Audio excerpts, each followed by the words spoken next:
మెదక్ పట్టణంలోని తారక రామన్ నగర్ కాలనీలో ప్రతి సంవత్సరం లాగానే క్రికెట్ లీగ్ మ్యాచ్లు నిర్వహిస్తూ ఉంటారు. ఈ సందర్భంగా మాజీ కౌన్సిలర్ తిమ్మన్న గారి అనిల్ కుమార్ శ్రీధర్ యాదవ్ మాట్లాడుతూ తారక రామన్ నగర్ కాలనీలో ఐక్యమత్యంతో ఉంటామని, ప్రతి రంగంలో రాణించడానికి కృషి చేస్తుందని వెల్లడించారు. క్రీడా రంగంలో గత 6 సంవత్సరాల నుంచి హౌసింగ్ బోర్డు ప్రైమరీ 4th సీజన్లో యువకులు ఎంతో ఉత్సాహంగా పాల్గొని ప్రతిభను పెంపొందించుకుంటున్నారని తెలిపారు. అంతేకాకుండా వివిధ జిల్లాల్లో కూడా క్రీడాకారులు మంచి క్రీడా నైపుణ్యాన్ని ప్రదర్శించి విజేతలుగా నిలిచారని ఈ సందర్భంగా వారు తెలిపారు.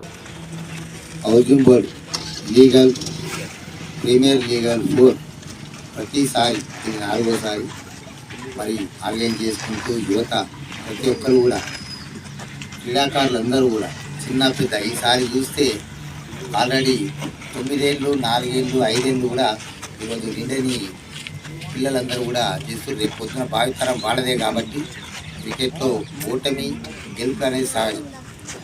కానీ దీనికి ఆర్గనైజ్ చేయడం విష్ణు అండ్ పార్క్ సాయి అందరి సహకారంతో ఉమ్మడి సహకారంతో ప్రతి ఒక్కరి క్రీడాకారులతో సహకారంతో ఈ ప్రీమియర్ లీగ్ 4 నెక్స్ట్ 5 మనం ఈ రకంగా 4వ మన కాలనీని అభివృద్ధి పరచడం మన ఉద్దేశం.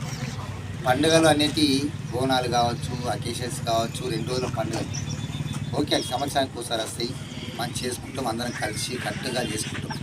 సేమ్ ఎలక్షన్లు కూడా కలితే 2 రోజుల పండుగ, తింటాం తాగటం అయిపోతుంది.